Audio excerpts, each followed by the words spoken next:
Hi everyone, this is our channel, Meet the Real Story. Please like, share and subscribe.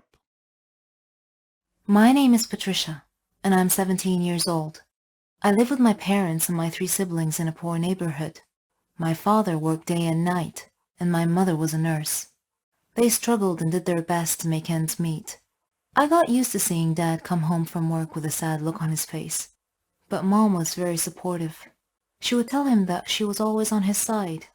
Then that frown would turn to a smile. Then, tragedy struck when Mom was killed in a horrible incident one day at a hospital. A drug addict came into the hospital demanding some drugs, and when she refused to give him any, he stabbed her to death. My siblings and I were waiting at home as usual for Mom to come home, and when she didn't, we called Dad to ask him to check on her. When he arrived at the hospital, he discovered the shocking situation. He cried like he never did before, wondering how he could survive without her. We were all so depressed. Dad stopped going to work. He just sat at home holding a photo of Mom. He didn't seem like himself, and he would ask us to forgive him for what he was going to do. We didn't understand what he was trying to tell us. It was New Year's Eve. Mom would always give us a few presents to open. That night, Dad returned home at midnight with a surprise. He had a gun in his hand. He closed the door and looked at us and said, "Please forgive me, kids, but I can't live without your mother. So we're all going to join her in heaven." We were alarmed and shocked. Suddenly, the doorbell rang. Dad gestured us to keep silent. He opened the door to find Mom's best friend standing there with a box in her hand. She handed the box to Dad and asked him to open it. When he opened it, he broke down in tears. It was full of money, with a letter from Mom. She had saved a lot of money and stored it at our friend's house for emergencies. The letter said that if anything should happen to her, Dad should use this money to raise us well. Still crying, he put away the gun and hugged us tightly. We were saved by the doorbell. Thanks, Mom. Surrogate mom. Intriguing title, isn't it?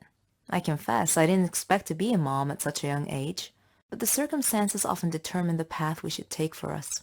My mom was the reason I made this choice, but please, hold your judging to the end. Wait until you hear my story. My name is Rita, and I'm 17 years old. I was happy living with my family. My father was a doctor. My mother was a housewife. I had two younger sisters, Carla and Sarah, and we lived in a nice, quiet neighborhood. Our home was always filled with joy and laughter. My father was a great dad, and my mother was a fantastic mom. We enjoyed a stable life until Mom suddenly fell ill. She started having frequent headaches. My father took her to the neurologist, and he said that her situation was serious, that she needed urgent surgery. Our life was suddenly turned upside down. We became sad and depressed. None of us talked much. Father was always trying to console Mom, but whenever he was alone, he cried just like we did. Our life became gloomy. The doctor scheduled a date for the surgery, and the closer the date got, the more anxious we became. When the day finally arrived, we packed some of Mom's things to take to the hospital. She looked as if it would be her last time to see us. I had a bad feeling about this. When we arrived at the hospital, Mom called me over and said, "Rita, you have to take care of your father and sisters." I suddenly panicked, and I told her, "Mom, stop talking like that. You're going to get better and come back home." She put her hand over my mouth and said, "Of course I will. But you need to take care of them while I'm gone. Will you do this for me?" I was crying, but I tried to calm down and nodded. Then the doctor called her in. She hugged everyone and went into the operating room for surgery.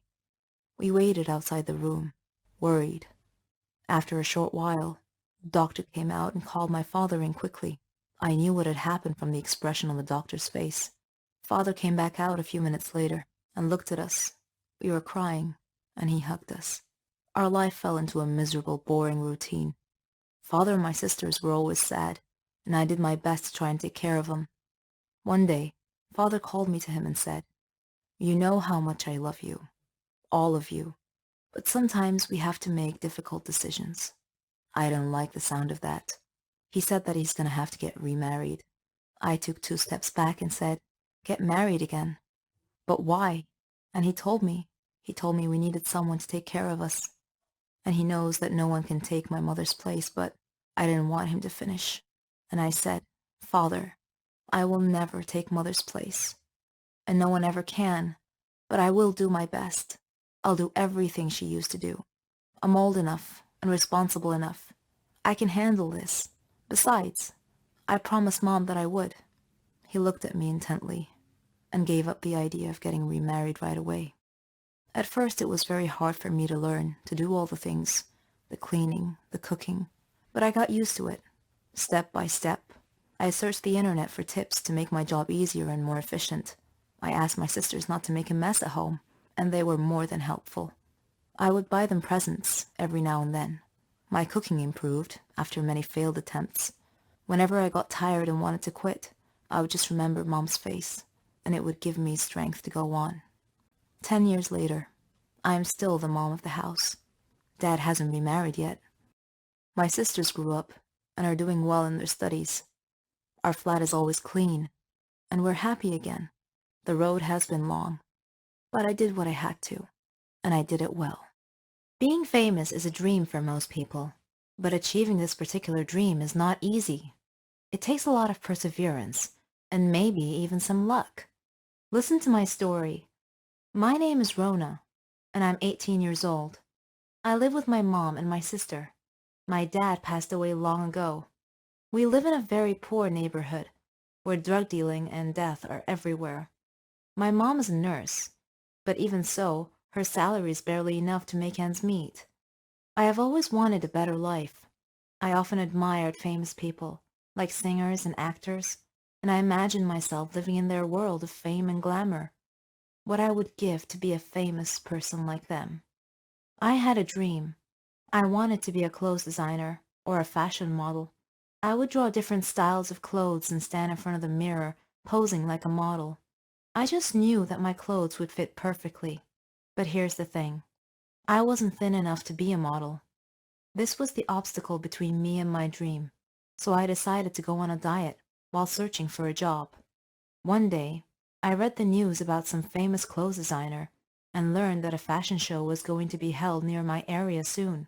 Within a week, they would be holding an audition to select some local models, so I saw an opportunity to enter the competition, get selected as a model, and make my dream come true.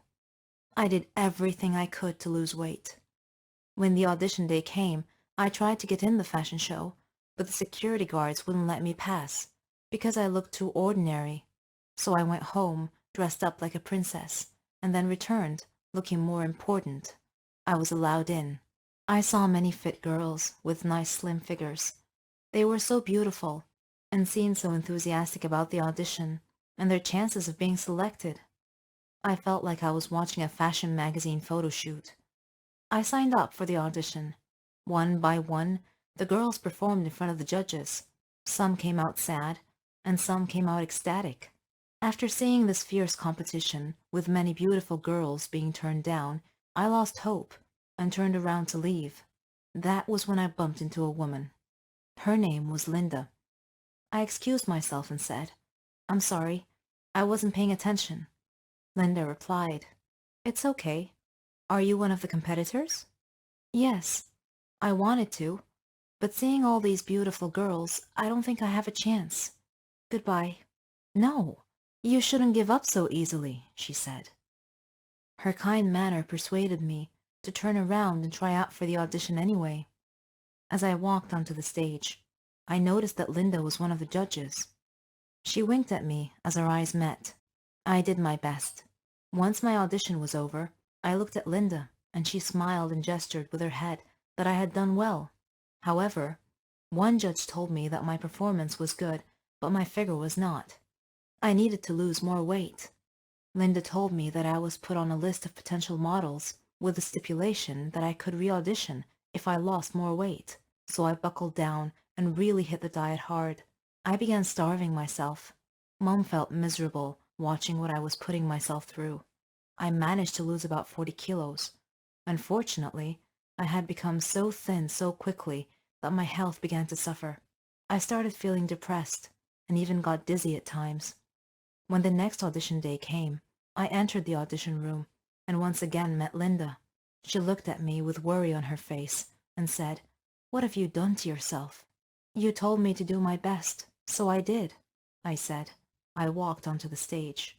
The judge who had told me to lose more weight saw me and was shocked. He asked me, "How were you able to lose so much weight so fast?" When I began my performance, my weakness caused some dizzy spells, which caused my modeling motions to be unsteady and awkward. Linda was clearly worried. As she watched my performance, as if she expected me to fall at any moment, the judges gave me poor marks, and I was rejected as potential model. I was greatly disappointed because I had tried so hard. I said to the judges, "But I followed your instructions and lost more weight." The one judge said, "Yes, you lost more weight, but then you let your performance suffer as a result." Then I passed out and woke up later in a hospital bed. Mom and my sister and Linda were waiting at my bedside. I asked them what had happened. "You're too weak. You fainted on stage," Linda explained. Suddenly her phone rang, and after she answered and listened for a moment, I heard her say, "What? Oh no." After she hung up, I asked her what had happened. She told me that the plane carrying the judges and the competitors had crashed. There were no survivors. They would have to start the whole competition and selection process all over again. Though I was saddened by the tremendous loss of life in the plane crash, I chose to interpret this as a sign from above that I had another chance to achieve my dream, that I should not give up. With Linda's guidance and advice during my rehabilitation program, I was able to achieve an optimum weight with good health. Fate and my perseverance had given me a second chance, and I would not waste it. I am now ready and determined to try again.